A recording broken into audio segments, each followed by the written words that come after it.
Still on BBI, where Deputy President William Ruto has been on record opposing the building bridge bill, saying it is not a priority for Kenya at the moment.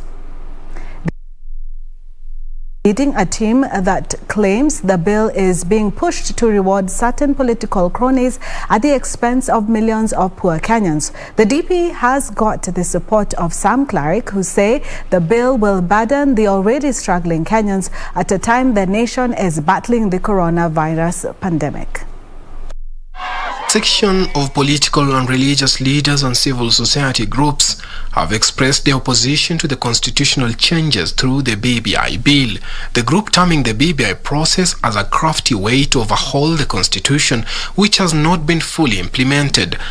That what BBI is attempting to do is actually to steal your present and your future. I am concerned that what BBI proposes is an overhaul of our 2010 constitution, not an amendment.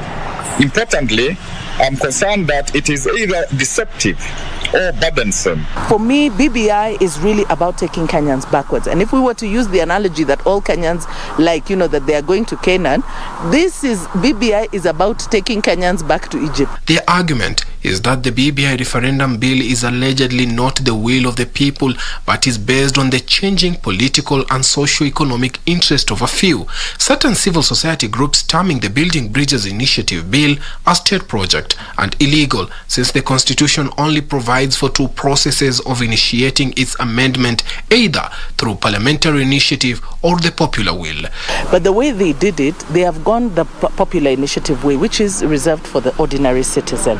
And of course, for a government to be able to use the instruments of power to go for a popular initiative is totally against the constitution. So you cannot amend the constitution outside of the pathways provided for them. So that is the illegality number one. The group took on the idea by the bill to create the office of the Prime Minister, claiming it was meant for some political losers.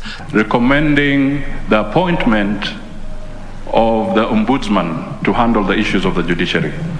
I think that is good. However, I strongly believe that in order to enhance the independence of the judiciary, that appointment should be made by the Chief Justice. The Deputy President William Ruto voiced his opposition during the Bomas 2 launch of the document.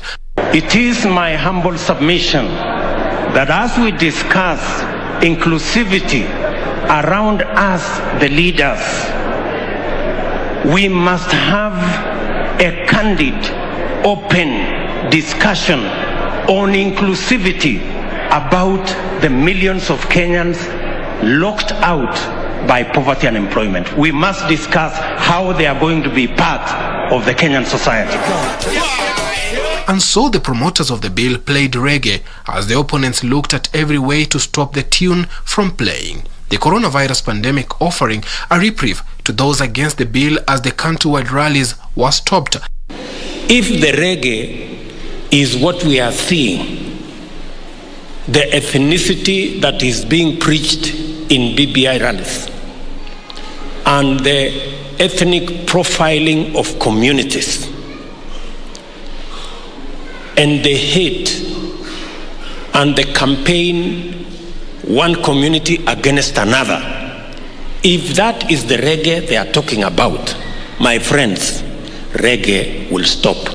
But even as those supporting the BBI bill managed to acquire the requisite threshold to push through the popular initiative, managing to get over 1 million signatures and 24 counties, on the other side, IEBC again seemed to be in a quagmire, seeking Parliament's guidance on whether the bill will be subjected to a referendum as a single document, or Kenyans be compelled to a vote on every issue that the bill was proposing.